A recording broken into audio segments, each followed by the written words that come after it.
Well, greetings, my friend. We enter into this one, and obviously just before we started recording, one of the things that you said to me was, I'm just going to let you lead this one today. That's but right. Then I was thinking the same thing before we got in here. It's like, I think I'll just let you take this one. So that must mean that we're both walking into this with maybe similar emotional situations, or I don't know. I honestly just felt like I didn't have much today, so I guess we'll just be sitting in silence all. Does that mean something about the kind of sleep that you got last night? No, I slept great. Did you really? I did. I honestly felt led to let you lead. I don't know why. Okay. I just did. I don't mind doing it. I have enough energy to talk. I mean, I can't say I didn't get good sleep, but are you sleeping in if you sleep past a certain time, or if you reach a certain amount of time that you sleep? For some reason it makes me think you're not listening to me. Plug. I never sleep in. That's the secret. I never sleep in. You never sleep in. My wife and I get into this argument from time to time. She'll tell me that I sleep in, but I tell her if I don't get at least 6 hours, it's not sleeping in. Oh, because so you're talking about the amount of sleeping in to me is past a certain time of the day. Sleeping in to me is usually 6 a.m. or later. Yeah. If I wake up any earlier than that, then I'm feeling super productive and ready to go. But normally sleeping in is 6. Most of my life, my schedule has been pretty erratic. I mean, I've had to be at work at specific times, but sometimes I'll be up late working on something. Sometimes I'm up till midnight, 1 or 2 in the morning, and then I go to bed. I'm like, all right, what time do I have to wake up now to get exactly 6 hours or more of sleep? And as long as I cross the threshold of 6, I'm usually pretty good. But my wife argues, well, you're sleeping in. No, I'm not. My sleep didn't start till 1. Yeah, exactly. So, I don't usually win that battle, though, because technically you're right. Sleeping in probably is more having to do with, the time you get up. But our bodies do need quite a bit of sleep, and I've been learning that over the last couple of weeks, getting up in the 4 a.m. hour, how difficult that is. 7 hours of sleep is usually pretty standard across the board. That's pretty good. And is that what you get? Normally you get that?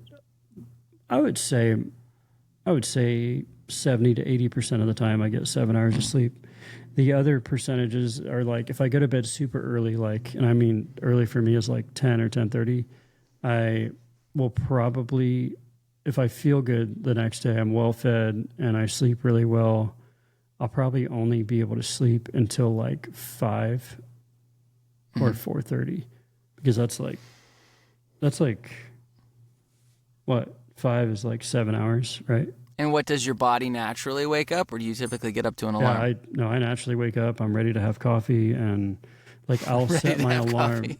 Oh yeah, I'll set my alarm for 6 or 6:30. But if I go to bed super early, 10 or 10:30, then I'll usually wake up early. So. I think I must be doing something wrong. It's so very rare that I just naturally wake up. But I don't permit that much sleep. Generally, I'm trying. I'm working on it, because I'm found out that it's valuable. I can't stay up. See, I can't stay up past. If I stay up till 11:30, that's and then the next day I'm usually really tired. But one of the first conversations I had this morning with my wife was on that topic of, when you say yes to something, you're saying no to something else. Because it's this whole reality of, we have all these good things we can do. If we keep saying yes to all of them or too many of them, we're actually saying no to maybe some great things that we could do. So it was an immediate trade-off. Last night I had a friend, we met up and to talk about some really valuable things going on right now. And my wife wanted me to go over there because some of the stuff we were talking about, she's interested in knowing too. And it ended up being pretty late. I didn't get in bed until after midnight, and we're talking this morning, and it kind of messed up the schedule. In fact, you and I probably could have or would have recorded earlier, but I was like, I'm going to get a minimum of 6. And my wife, being a great partner, she takes both kids to school, and then I didn't have to help, and she let me sleep. So I don't I feel like you're the kind of guy that can sleep through anything. Oh yeah. I'm a lighter sleeper now. Granted, my wife just told me last night that I slept through a bunch of one of our children crying or whatever, or making noises. But generally if they come into the room, I usually wake up in the morning. Well, the very first fight that my wife and I ever had, we got married when we were 18, and there was a huge storm, and it was apparently really, really loud. And she got up, went downstairs to be safe, and I had no clue. I slept through the entire storm. And the next day, she was so mad at me. And I was like, what's going on? What are you so mad about? Having a good day? And, no, you know, there was a storm last night, and you didn't comfort me. I'm like, what are you talking about? I didn't comfort you. I don't even know anything about a storm. It's hilarious. That was when she began to learn that my superpower is sleep. So, you or the ability to shut down. It's funny that I'm saying my superpower is sleep, but I'm only getting 5 or 6 hours a night. But that's really on me, and I'm making an effort to expand that time and allow for it, because can you sleep longer? Like if you don't have an alarm, would you just sleep until you had 9 hours? Or I think I'd probably sleep until I had 10 hours. Wow, that's impressive. I think I would just keep going. Early on in my career, I started doing morning radio shows, and I would also work late, but I didn't get up very easily, and I was late a few times, and then I started learning I have to get really specific about how I wake myself up. It didn't even occur to me at the time that I would go to bed earlier, and instead I would set 4 alarms on my cell phone. And then I'd have an old cell phone that didn't have a data plan anymore, and I'd set 2 alarms on that. And so I set the intervals of alarms in between one another, right? Yeah. And so on the one phone, it's every 7 minutes it's going off, and then the other one's every 3 or 5 minutes, so that they're going off in different, and they all have different sounds. So that here's the question, though. Yeah. Do you put the phone right next to you, or do you put it across the room from you? I should put it across the room from me. I really should. And I learned a lot of the value of these different alarms, even in college, when I duct taped an alarm to the wall next to my head, and I had another one behind up here. Well, actually, I can't remember how many I had back then, but I had a friend who we had these huge college stacked furniture bunk beds, and he was up on the high one, and he'd always take something from his bed and throw it at my crotch to wake me up, and that was not fun. So...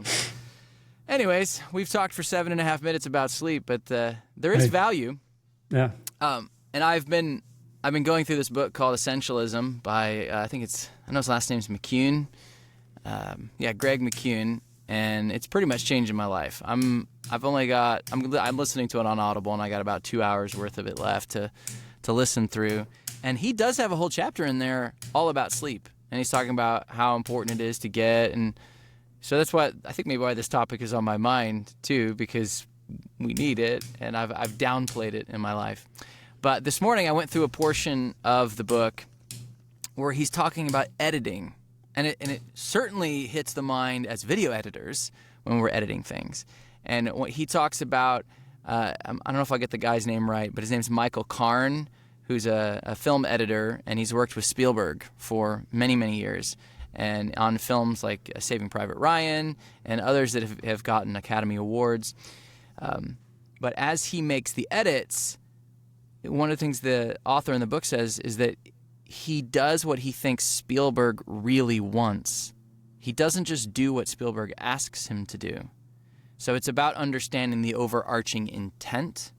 And we find ourselves in that in different workplaces, right? Where we have a boss who says, just implement and do what I tell you. Well, especially when we get into the area of this creative work, we can't, it's not apples to apples all of the time, especially when the person asking you to do that doesn't actually understand the process to get there. And so I don't know that I would have been ready to hear this, until I had been through a lot of things I've been through first recently. But also, if you go back a number of years, I had a job where I had a boss who had me do these projects, these video projects. And they had a lot of interviews, and we told the story of somebody's life. And my first edits were just 10, 15, 20, 30 minutes long. And he said, Eric, I need a 5-minute video. Mm. What? How could I do that? How can I? And he also quotes in this book somebody else who says to kill your darlings. And I think that might be a famous quote. Maybe it's from this guy. But essentially, you've got all of these things in your video that you've made, and to you, it's like a child. How can I cut it down? And I went to my boss and I said, I cut it down to 15 minutes. Is that good enough? No. More. Keep going. And it forced me to develop skills of like, you keep cutting all of the clutter out, all of the extra stuff. And that's really what makes a film great too. The amount of things that we don't see that either were in there originally or could have been in there that were cut by the editor. And you get to the core message a lot better. And I got those suckers down to about 5 minutes each one. There were a couple of times where it was just over 5. And he's like, all right, that's good enough. Well, why do you think that is? That's an interesting question, or an interesting subject. Is like, we as creators, when we make a product or a piece of art, if you want to call it that, we value every part of it.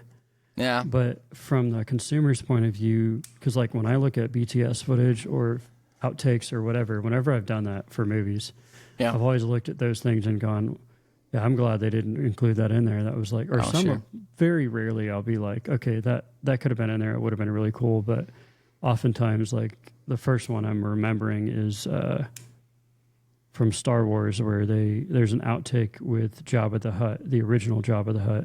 Mm-hmm. And it's just like a dude actually the original Jabba the Hutt was like this dude, like a human being. And he was just called Jabba the Hutt. And then they ended up not using that scene because they ended up making him look like the alien that he was in the movie or whatever. So I just, it's just interesting because like when I saw that outtake, I was like, yeah, that was like really, that would have been really bad if they put that in there for multiple reasons because it just doesn't fit. So, well, from the perspective of somebody viewing the outtake or the behind the scenes footage, you've received the whole message. Like I see what the whole message is, not just the parts. Yeah, so that's why I'm like, why is it as creatives, why do we value so much of the piece of art when somebody like your boss would be like, or even now that we know that there's less helpful information, we narrow it down just to the main storyline or whatever is just enough for the consumer that we think, why is it when we start out, we have this broad perspective, but then as we narrow our craft, we're actually able to cut it down to even 30-second, 15-second reels or whatever, to where we're like, this is the maximum of what people can handle or what they need. Well, I texted something about this to one of my friends this morning as I went through the audiobook, and I said if we had to do 100% of everything the boss said exactly the way he said it, how would Spielberg have ever had Saving Private Ryan or Schindler's List or whatnot with those? And then he texted back, he says, how can anything be perfected without friction? So like whoever sculptors do when they look at a stone or something like that and they see what it could be, they have to cut it down to get to that gold or that special thing. And then of course I think it comes down to what we value, like how we value all of the parts for the overall message. Do we actually see the overall arching message, where we're headed? What's the end goal? If the end goal is there, that is the main point of all of this, right? So that's what we're trying to communicate. But so many times, maybe we go on a shoot and we haven't scripted what we're going to do. We don't have a shot list. And we're like, I just got to shoot this.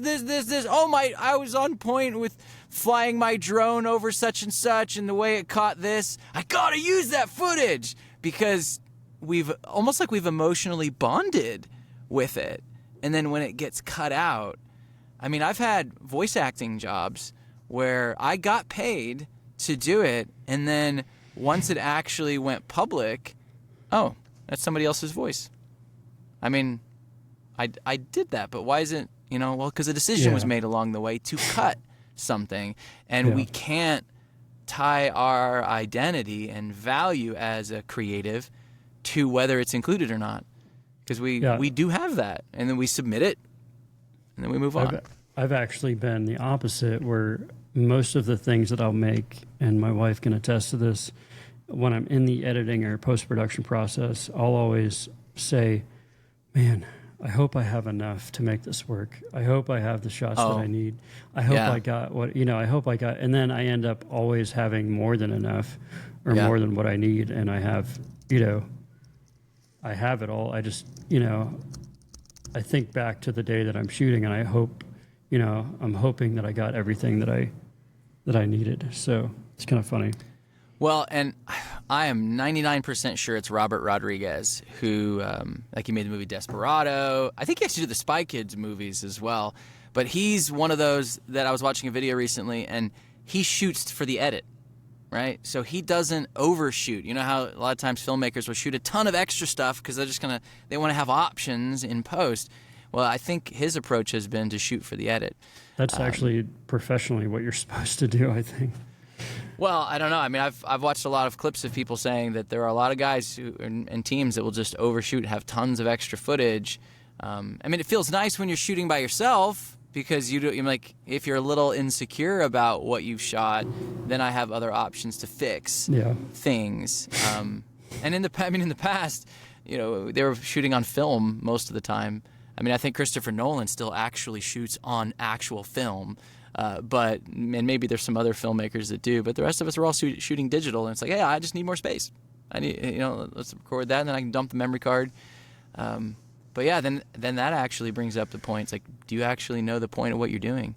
Do you know where you're headed? That's a good question. I think that's honestly that's applicable to life. If you want to draw that conclusion. Yeah, it applies to your health and fitness. Your finances with your family.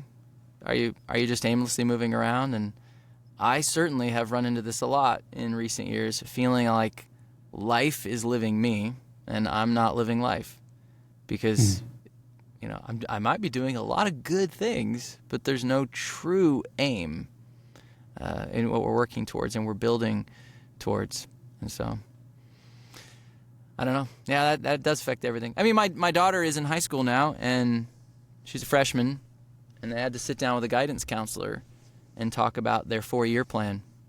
Do you want to go to college also afterwards? And they've already mapped out everything for the 4 years. They can change things, but they've mapped it out. So there is a level where it becomes too much, where that side of, there's a delicate balance of having a healthy view of the end in mind, but also providing enough space for yourself to be creative and to flow in that. All right, so let's compare Legos, right? If you've got one kid or adult, because I know a friend who is a couple years older than me who has like a Lego basement, and he just loves doing Legos. So whatever your age is, if you can sit down with a bucket of random Legos and make something, or do you need like boxes and boxes of Legos that come together packaged with the instructions to make? So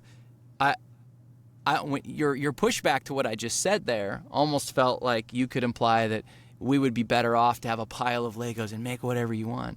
But there is something about having these guardrails so that we know that we are painting on the canvas together.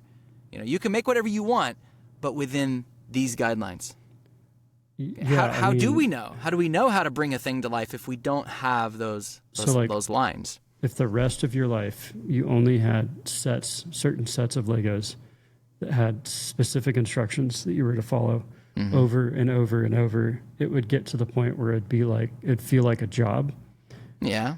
Rather than like, hey, here's a pile of Legos. Here's some things you can create, but and this is how they actually come up with Legos, is there's, I forget what they're called but I don't want to call it a master builder. That's from the movie. No, but I think they're Lego masters. I think Lego masters. That's what they're called. But right. They actually are the ones that come up with the instructions and come up with the figures. Yeah. But they just sit there and imagine and work with the Legos and come up with but that's how we should be living our lives as people, where we're living with an general end in mind, but with the freedom to flow and move and be creative how we feel led to be creative.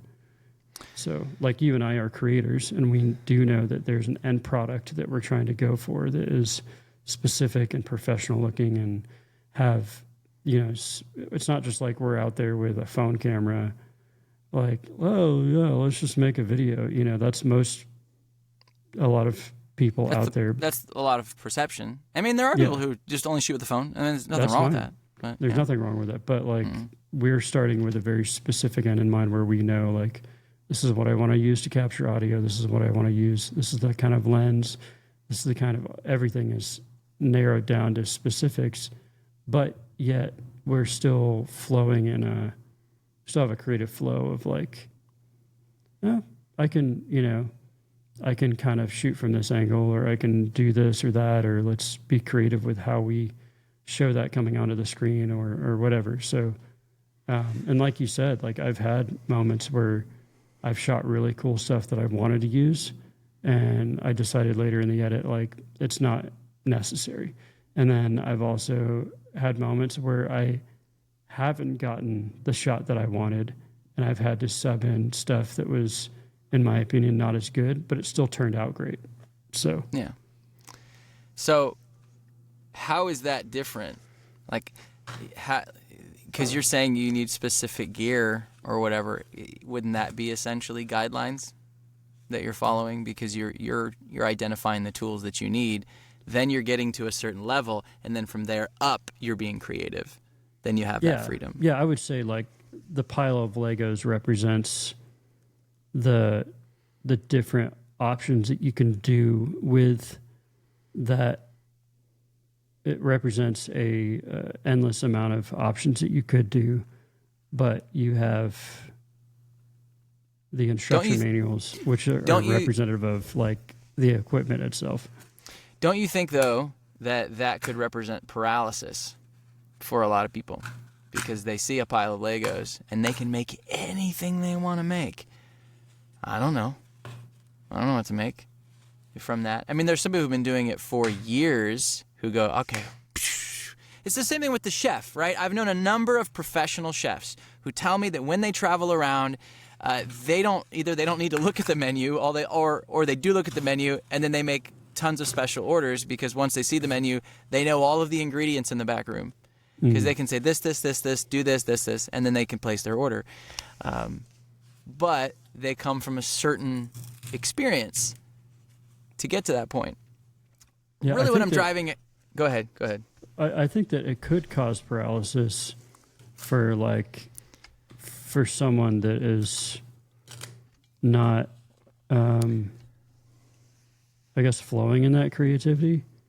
But on the other end of it, it could cause the opposite of paralysis. Wow, I feel free to move in whatever creative direction I want to go in.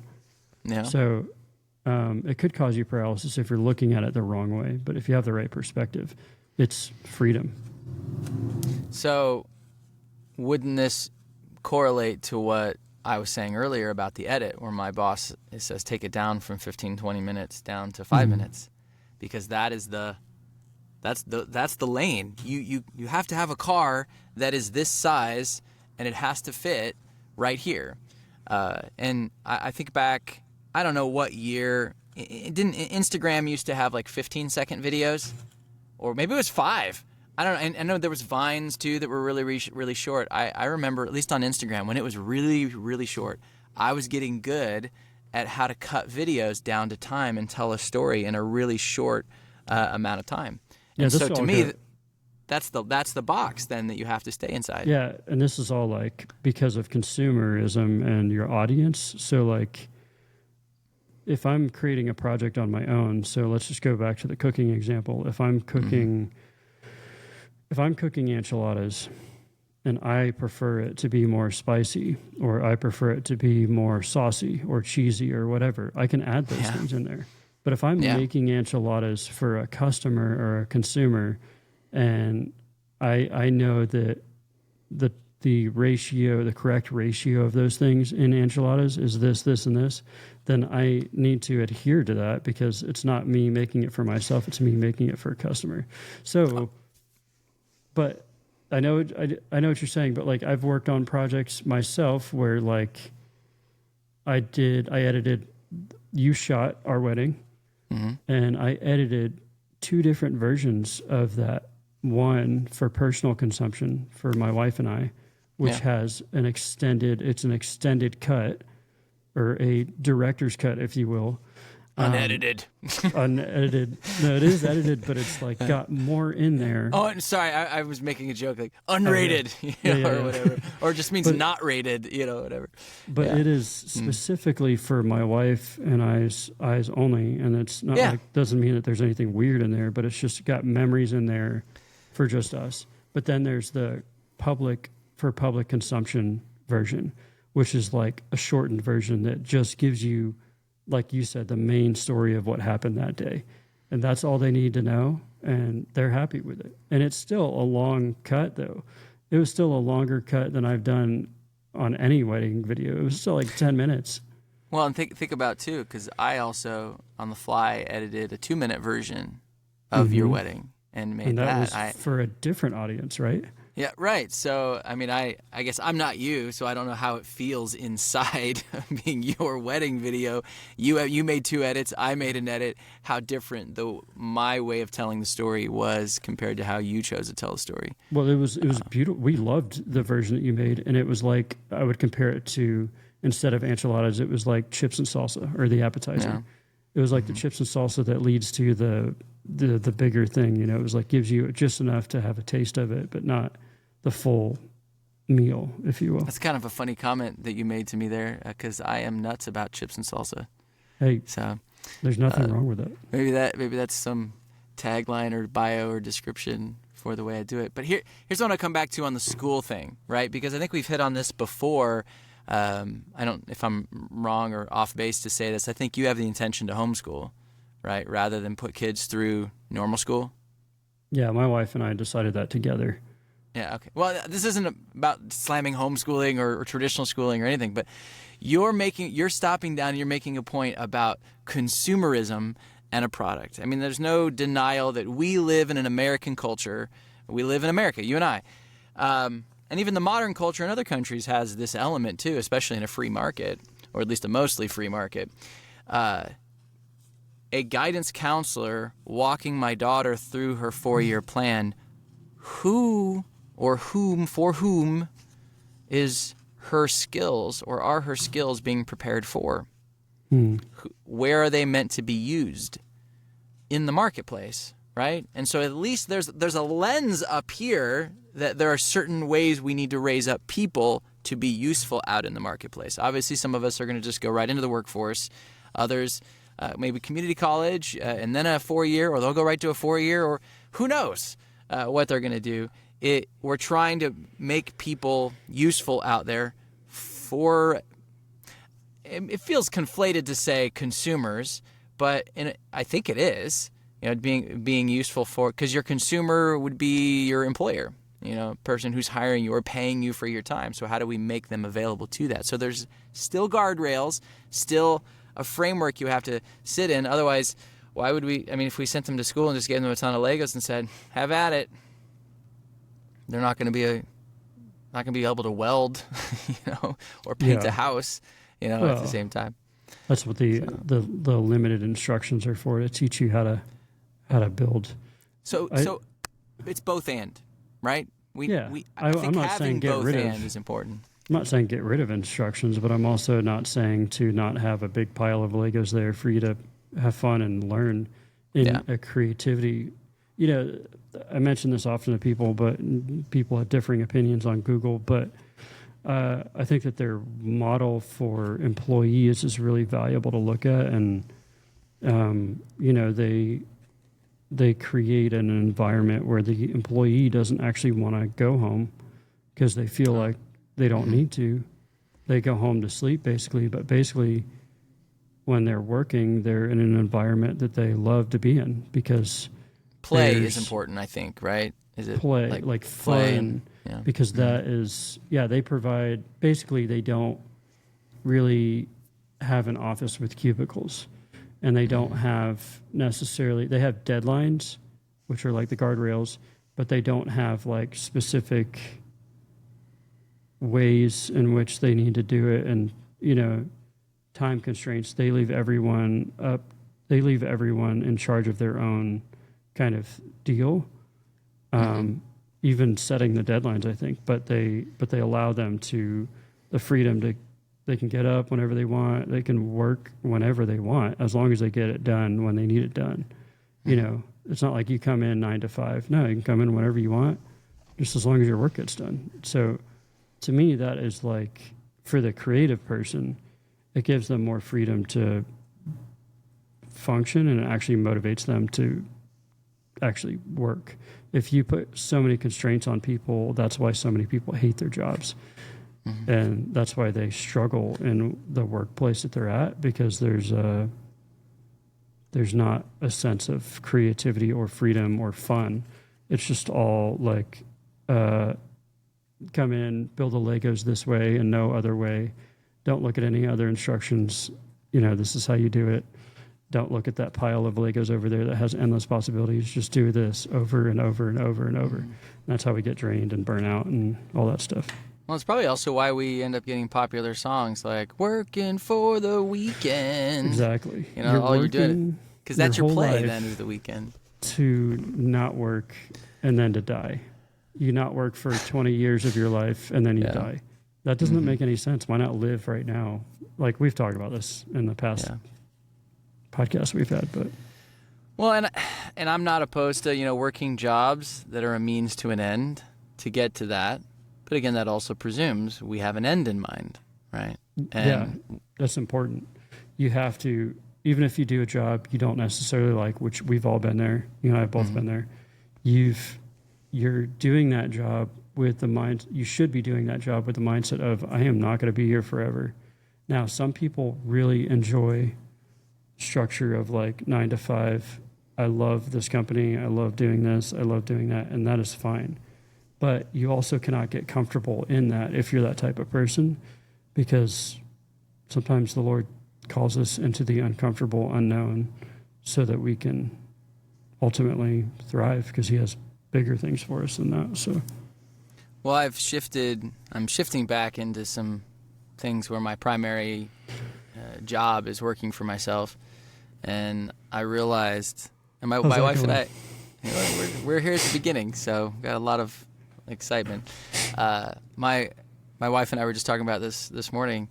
Is she's not a dreamer. She's very administrative in her work, and it's served her very well in her career. And she's been at a very high level. So what we for the first time between the two of us, we just admitted it. Not this morning, but multiple times over the last few weeks. It's like, yeah, I can't sit and dream with you. I mean, we can talk about ideas and hopes for the future, but there's a kind of dreaming and ideating that people like us can do together. But my wife doesn't have that. But what she looked at me and she said, but if you hand me a plan, I can execute it at an excellent level. And that's what makes you guys a great team. But it's hard for me not to then take on more pressure from that. It's like, oh, how perfect does this plan have to be? But she's also very good lately at going, hey, quit overthinking it. Let's just do the thing so I can invoice the client. You know. Hey, and you know why that makes you a great team? Because if you're trying to get to the moon, then you have someone that's actually going to put the plan into place that you're laying out. And so you have the best of both. You have a planner and then you have an executor. And you need that with any company, any functioning. You really need that with anything in life, even parents. You have planners and then you have executors. And yeah, I would say I can dream and I can plan stuff, but I'm probably more on the side of executing or making that plan work, if that makes sense. But you are that way too. You're that way in a sense, you know. Well, it depends too. When you get to the point where it has to be successful, like you add that pressure and you have to cut things out and get it done. Like I talked about the boss who's like, you must get this down to 5 minutes. You begin to learn how to do that. The current job that I'm in, that I'm transitioning out of, over the last couple of years, I would build to-do lists of what I'm doing. But then it got so big, I created a separate to-do list, and then one became like near future, and then another one was like immediate, And then I kept adding more and more, and it's like, okay, further out futures. Then I'm like managing 1, 2, 3, 4 different to-do lists, and it wasn't really to-do lists. It was more like we kind of need to do this eventually thing because I see this issue and I see how we can improve it. But I've learned that the amount of things that I can see how to improve doesn't really have an end, and it just keeps piling up and piling up and piling up. And I had this one day where I was like, okay, I have to kill all of my kids. Not literal kids, just in case somebody hears this, But what I mean is, it's almost like those things on the to-do list were children of mine. They were like my little babies that I didn't want to let go of. And so I took a day and I just went through everything. Now, just got rid of all of these, and I joked like it was, murdering offspring or something like that. But and now what's interesting, now that you're transitioning out, it's like those things become kind of moot in the sense of if you're transitioning out and somebody else is transitioning in, some of those things might have to get done, but it's based on whoever's in your job position after you. Yeah. And they're going to see it as like, nah, I don't really need to do that. When you're like, no, that needs to get done. They have they will have a different opinion. So that's really hard because it's like, you're not really killing them. You're more so giving them to someone else to take care of. And that's really hard because it's take care of the baby. The lie I think a lot of us, especially in America, have bought into is that we can do everything. And especially all the AI stuff is permitting us the ability to do more things and then perpetuate that lie.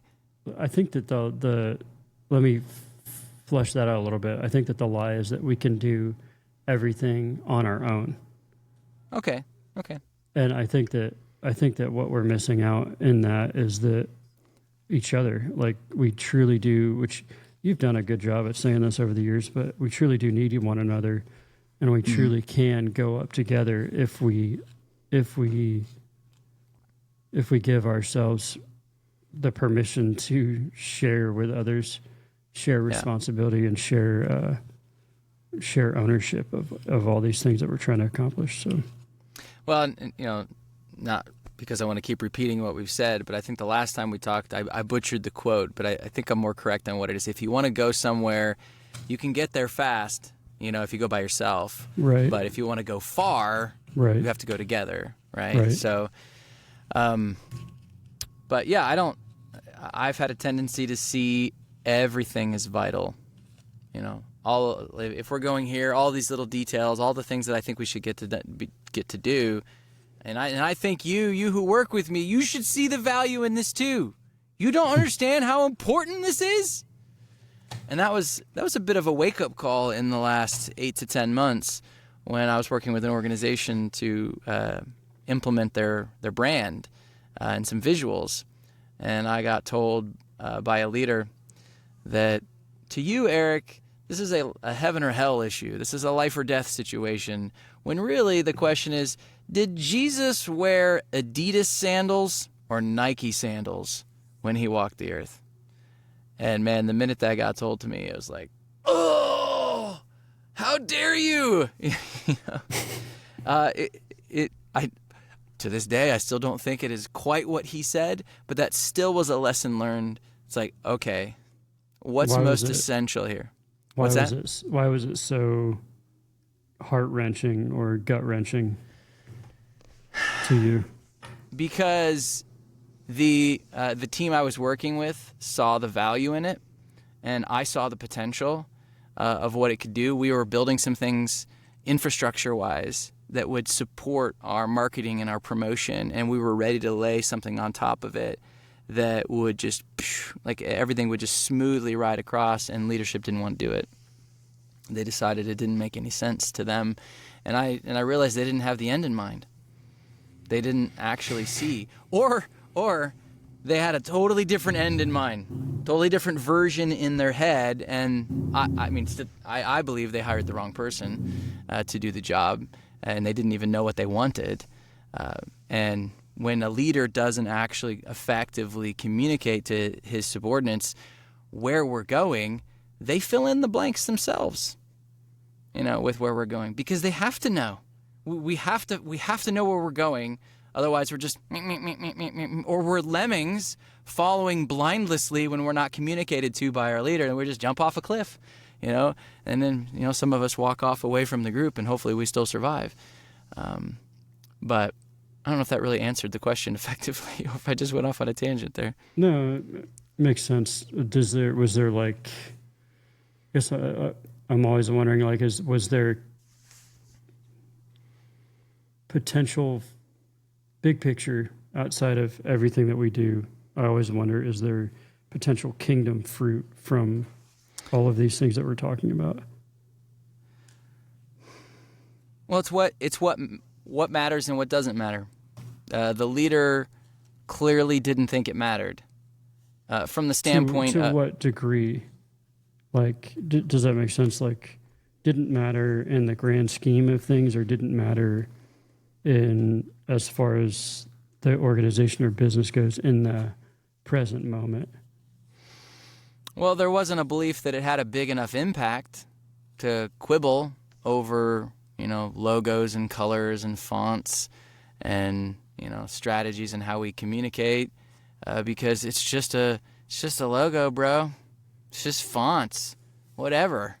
Which you and I would probably do have different opinions on that, right?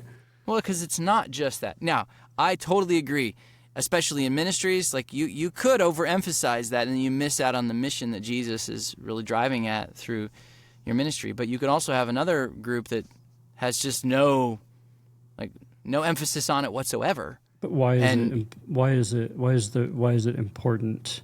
Clarity of message. Clarity of message, but also clarity of identity, right? Yeah, I think that applies. But again, I've used the McDonald's example with a lot of people. If every franchise of McDonald's had the choice of colors, and inside they organized it a little bit differently, but they were still called McDonald's, you wouldn't know when you were in a McDonald's, right? Yeah. This organization I'm talking about has 3 different logos as you walk in the building. Their sign on the outside, what's on the building, what's in their pamphlets when you walk in. It's all inconsistent. But it comes out from a position of lack of clarity all the way back here at the source, and that's where I was trying to fix these things. And I'm getting told, oh, it doesn't really matter. It's just, did Jesus pick his boogers and flick them, or did he eat them? It's like, well, it's I don't care about that. You go back to consumption. Clearly he consumption. ate them, so I'm just kidding. Clearly. You go back to consumption and marketing, and it's interesting how you, like, so for instance, we talked about this like a week ago or 2 weeks ago or whatever, but I just went out of the country and came back and for a week and all that, and it was really great, good experience. What was interesting though is I noticed that, like, when you go to different countries or even in America, when you get something that is close to a brand but not quite there, it's kind of like, I don't know if I want to do that. Even in I go to certain stores and you get the store brand, and they make the colors the same as, like, trying to think of, first thing I thought of was Coca-Cola. So, like, you get a soda that is close to Coca-Cola, and it's got the same colors and same kind of scripty font, but it's kind of just a little bit off. It's like, I don't know if I want to drink that. Why? Because you already have an established brand in your head. You already know their identity, and you already know what they're going to give you, and you already know that it tastes good, and you can trust that. There's whatever they call that, brand trust. With that, and I think that you can trust them because they've been consistent over a long period of time, and I think that they know who they are, and they know that they know their mission, and I think that their mission originally was like having like their brand in multiple different countries over the course of time. So does that make sense? Well, I guess I was thinking the words identity crisis, but it's not so much identity crisis as it's just identity confusion within an organization. And, I've had a lot of leaders I've been under that I really care about and respect and want to honor, but even when they communicate about what they think the identity of an organization is, it's hard to match the exact picture in their mind. It's hard to match the exact picture in anybody's mind. which is the same issue you run into when you read the book and then you watch the movie. A lot of times people are like, oh, that movie was good. It wasn't as good as the book. Well, because that's the whole theater of the mind element. You read a book and you develop these characters in your head, and you kind of develop a relationship with them up here. And then when the selections, the casting director, whatever, made for the actors and the performances that came out of those, that they don't match it, there's something in there you go, it's less than. It's not quite that. I think that there's power, too, in agreement, obviously. Like, there's power when you have... It's powerful when you have an organization or a business where everyone knows the culture and they come into agreement with that, and underneath that message and that culture, everyone knows who this is and who they are and what they're about, and then they live that out as well. And there's power when there's agreement, but when there's a difference or there's, clashing, when there's two visions, you have what's called division, and a mutual friend of ours talks about that all the time. When there's two visions, it's literally division. Two. Di means two, instead of one vision, which is like what, univision? I don't know. There's one vision. So I think that that's a powerful thing to talk about or even think about, because like what you're describing, it sounds like there is two visions rather than, or there's many visions. And so with many visions or many versions of what they think it should look like, and it's different people, there's no agreement. And when there's no agreement, that's when there's division.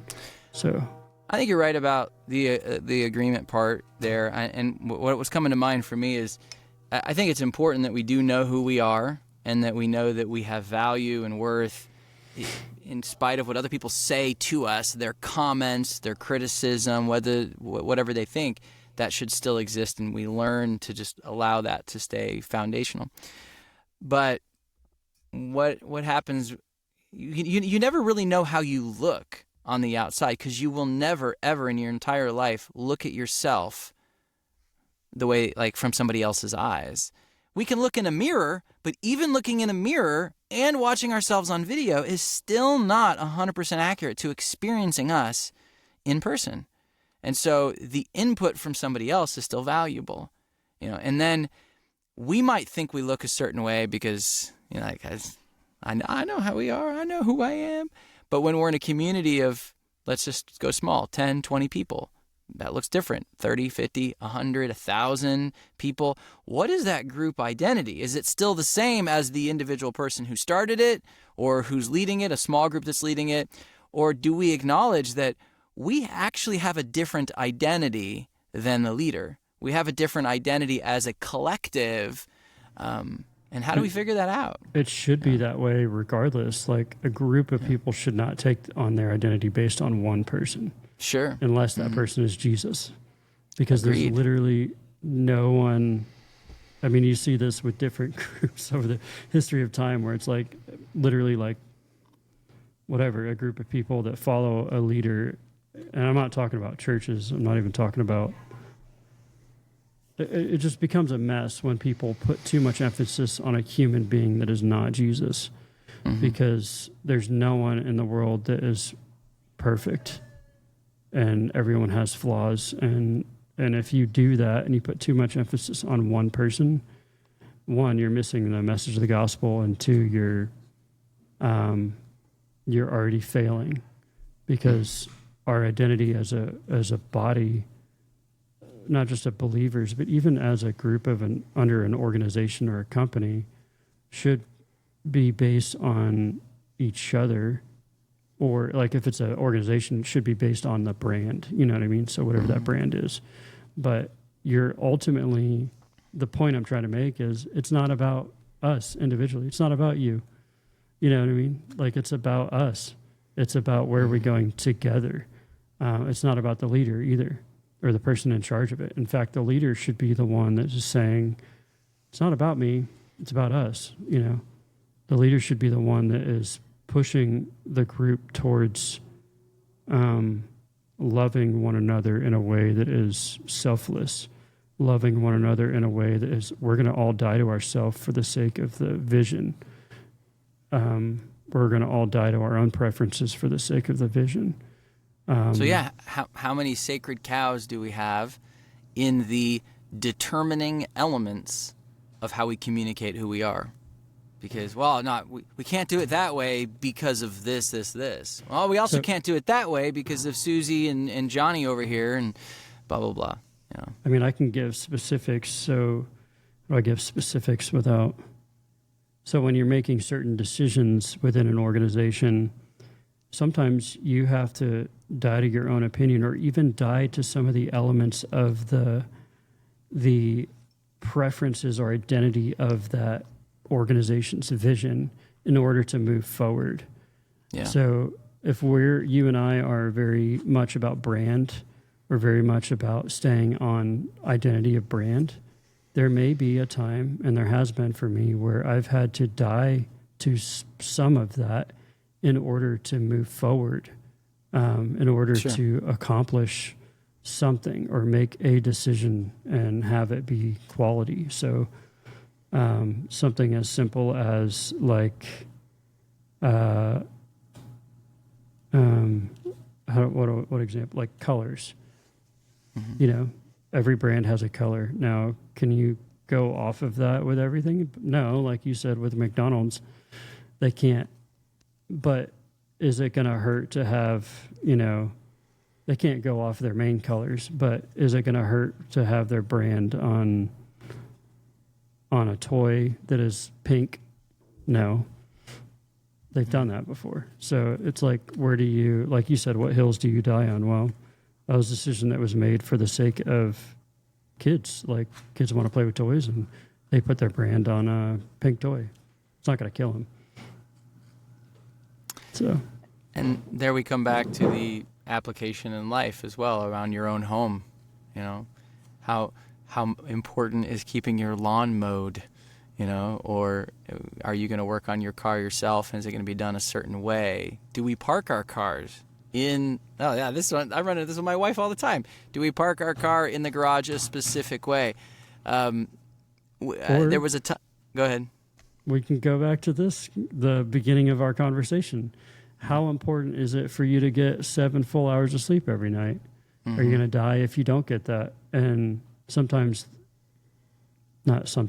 every time, those kinds of things should be based on one thing, and that is love. Like, are we loving? So is it that I get 7 hours of sleep or bust? Is that the question? Or is the question, I would like and prefer to get 7 hours of sleep, but if I don't, if I'm not able to, am I losing it because of a decision out of love? Or like, if I need to be getting 7 hours of sleep and I'm only getting 6, am I loving myself? Am I doing what I need to do to love my own self? I think it all comes back to love. Am I so strict on brand guidelines and brand determination, keeping the brand identity, that I'm not loving? And if so, then I may need to rethink some of that and do the opposite and make the decision to not go with those specific things, because I'd be sacrificing a relationship on the altar of, that having that thing perfectly right or whatever. Well, we obviously have the convenience in the work that we do and the culture we live in and the kinds of jobs we have been able to have these conversations at this level, right? Because if there's not a whole ecosystem and economics below us, worrying about our brand does not matter. Because there are people around the world who just want to figure out how to get food. I know. That's crazy. When I went on a mission trip to Africa years ago, and we went by people's houses in this neighborhood that had a lot of houses, and most of them had crops in just their yard. The land was like the size of often a suburban neighborhood in America, but they had fences around their front yard and backyard, and they were growing up corn or whatever else they were growing, because that's what matters. So we have convenience here to talk about this. But at that level, off-brand stuff sounds pretty good. You know what I mean? And I would understand whatever. that. Yeah. Does it work? I don't care if this phone has a 4,000 megapixel camera, which I don't even think that's possible. But does it make calls? Yeah. Can I call for help if I need it? I don't care if I can play Candy Crush. It doesn't matter. I'd rather eat some candy than play that game. That's the thing. So what I was going to say here is one of the arguments I've made to leadership when assuming we're in the correct context to talk about this, because I know for other people this doesn't matter at all, right? Clearly the leader I was talking to thought it was a did Jesus wear these sandals or those sandals issue. But I've believed from a communication standpoint, in a corporate setting, you need to get your brand right, at least how you communicate about who you are, because if the way we communicate is like a river, and when you start dropping food coloring and other things, you're feeding things into the river at the mouth of it where it starts, everything downstream is affected by it. And so if we don't get these few things right all the way upstream, once we arrive downstream, we're going to wonder why we're going through a bunch of rapids. Why are we now diverging off into other places when we're not? The river isn't still cleanly going forward like we thought it was. Well, it's because upstream we made a decision that went, it doesn't really matter. Whatever, it's just videos, or it's just like a flyer that we put out, even though it's got 3,000 words on it. Like, no one's ever going to read that, right? But if we had made that decision upstream, it dictates everything down it. So I do acknowledge the fact that I can be so adamant about that this has to happen. If there's not an agreement up here, to me, where I sit in the flow of creativity, my whole work seems pointless now. Well, the other side of that argument is that if you're not, the greater the organization, or the bigger the number of people or whatever that is under you, the more stewardship, right? Mm-hmm. And are you loving the organization or the people part of the organization if you're not stewarding it well and not creating a clear vision for everyone to follow? See, that's the other side of that coin, is like there's an aspect of like, are we leading and loving well and creating clear, concise communication and clear, concise structures and frameworks for people to follow?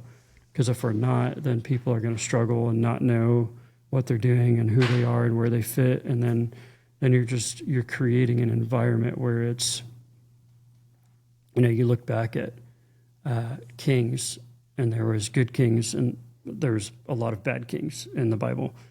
And I think the good kings were like ones like Solomon that were wise and that created structures, and like David that created structures. And David put things back in order when he got into kingship. He made sure that the priests were taken care of. He made sure that the worshipers were taken care of 24/7, that God was number one, and then everything else flowed down from that, like you're saying. And usually a good king, and whoever has a kingly anointing, like a business owner, will ensure that there is a great flow, no matter what it costs them as a leader. They're going to still make sure that they're successful, but the reason that they're successful is because they've established a good flow from top to bottom, and a good structure for people to fall under, and good leadership for them to follow after and to join and know where they fit in the organization, if that makes sense. So I would say that on the other side of that coin is that there's a love, like, one, we have to die to ourselves as people part of something and be like, no, my preference doesn't have to be the thing that happens. But also on the other side of things, leadership has to be like, no, I need to love these people well and make sure that there's clear, concise communication and structures for people to fall into and follow. And I think really what I'm saying about that last sort of argument or explanation is, I'm okay with working in an organization where I'm not the one who fixes the things that are upstream. I think each of us has to find a way in that stream of work or communication to get to our pile of Legos. Like how can I operate within this so that I can at least have my pile of Legos? Otherwise, it does come back to just a job where we're just making a widget on a line, and that has its usefulness to a certain extent. Or play, maybe play is the word for that. So even if we don't necessarily fix it exactly right, but whose definition of right, upstream are we going to follow? But even if we don't do that, as long as we have a way to understand what we're doing as a bigger picture thing, I think there's value in just being a part of it and going like, okay, we're not perfect, but we are here together and we're all headed here together. So it's fine. It's a little rough over here, and I think we can fix that, but I can't do anything about it. But I found my pile of Legos in it, and I'm just going to we're going to keep creating and doing it. But when the day comes when that pile of Legos is indecipherable, and there's no way to perceive that that's even possible, and maybe the writing's on the wall at that point. So, yeah, that's good. Well, I think that's what we have for today.